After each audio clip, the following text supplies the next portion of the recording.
कुठलं पण lecture upload वगैरे होणार नाही आता. तुम्हाला काय आहे ते लाईव्ह लेक्चर्स बघावे लागतील. अपलोड वगैरे कोणतं लेक्चर नाही होणार.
ज्यांना व्हिडिओ वगैरे क्लिअर दिसले नाहीत त्यांच्यासाठी लेक्चर्स अपलोड करता येतील, पण जर फी भरलेली असेल तर ते पण 2-3 दिवसांनी लेक्चर्स भेटतील. असं काय आजचं लेक्चर आजच अपलोड करायला खूप वेळ लागतो. तुम्ही नेटचं स्पीड चांगलं करून घ्या, ते तुम्हाला सोयीस्कर होणार आहे.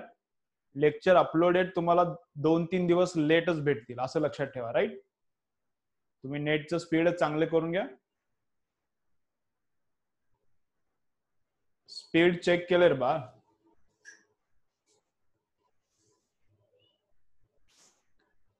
बघ ना, आता स्पीड चेक केलेलं आहे. 48 आहे अपलोड, 38 आहे डाउनलोड. स्पीड मी नेहमी चेक करतो, काय प्रॉब्लेम येत नाही स्पीडला. ओके, चलो मग बा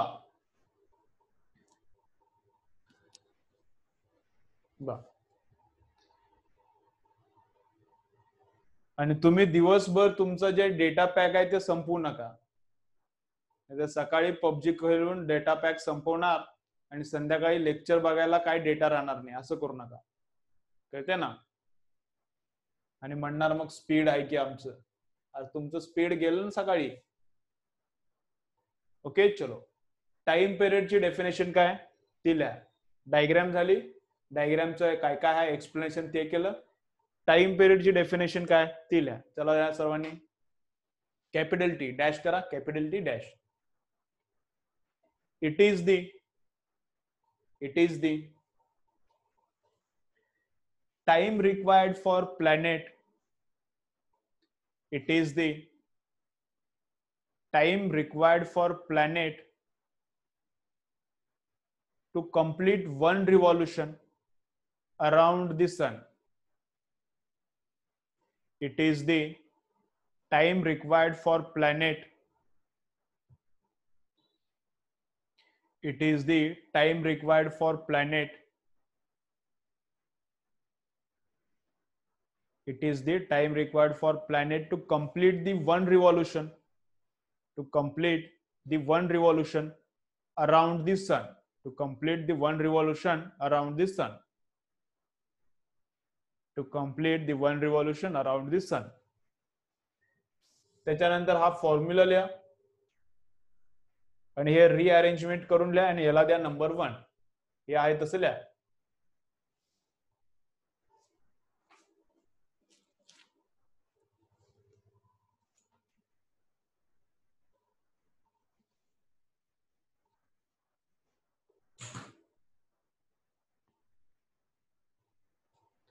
चला, झालं इथपर्यंत? इथपर्यंत क्लिअर? ज्यांना थोडं कळालं नव्हतं म्हणून मला बोलला होता ते क्लिअर का? त्यांना परत बघा जरा. आता हे परत बोलतो मी काय केले, मग पुढचा पार्ट बघू. चलो बघा समोर. हे परत मी एकदा बोलतो काय केलंय.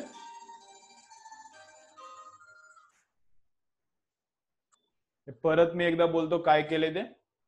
ओके, मग पुढचा पार्ट बघूया. काय टाइम पिरियड काढायचा आहे बघा बाळांनो सर्वजण.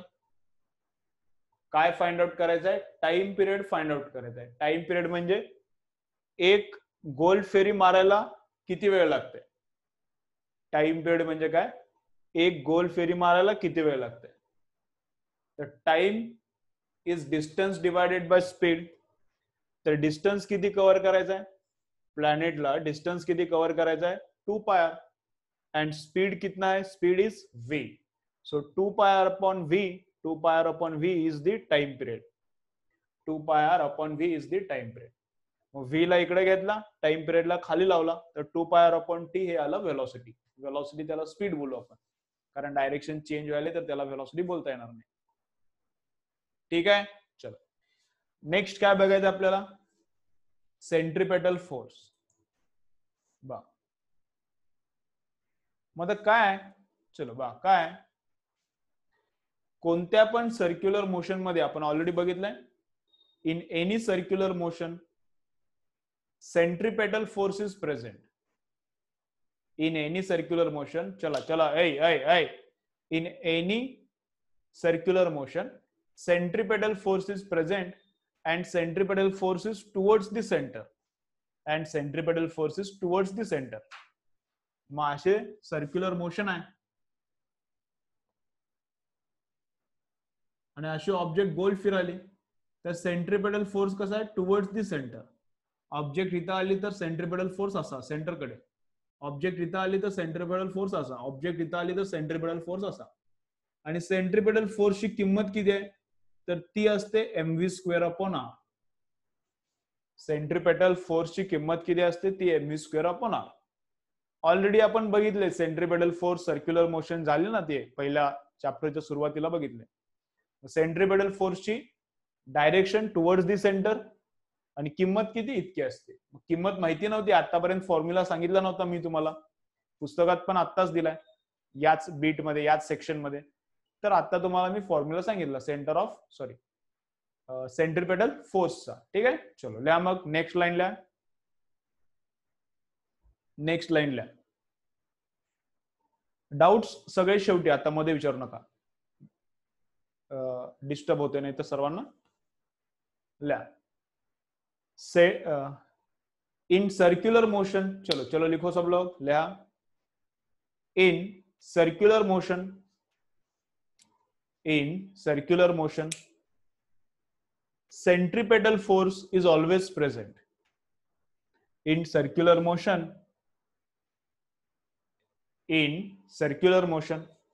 centripetal force is always present. In circular motion, centripetal force is always present. Is always present. Full stop. In circular motion, centripetal force is always present. Full stop. Its direction is towards the center. Its direction is towards the center. Okay? Its direction is towards the center. Its direction is towards the center. झालं? Its direction is towards the center. तिसरा point त्याच्यातच, its magnitude is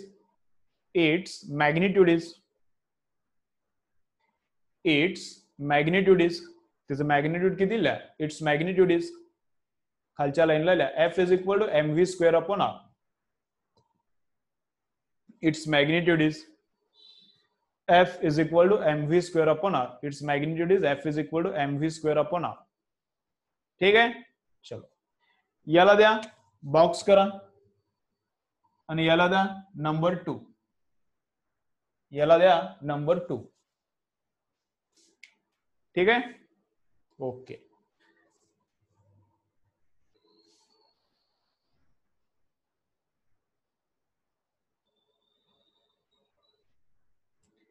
याला द्या number 2. मग याच्या पुढचा जे part आहे आपण उद्या बघूया, आज होणार नाही, गडबड होईल. याच्या जे पुढचा पार्ट आहे ते आपण उद्या बघूया. ठीक आहे, चला याच्यात काय डाऊट्स असले तर मला विचारा. आता याच्यातले डाऊट्स बघू, याच्यातले आता एक एक डाऊट्स बघू. थांबा 2-3 डाऊट्स आलेत ऑलरेडी, मी कमेंट्स ओपन करतो.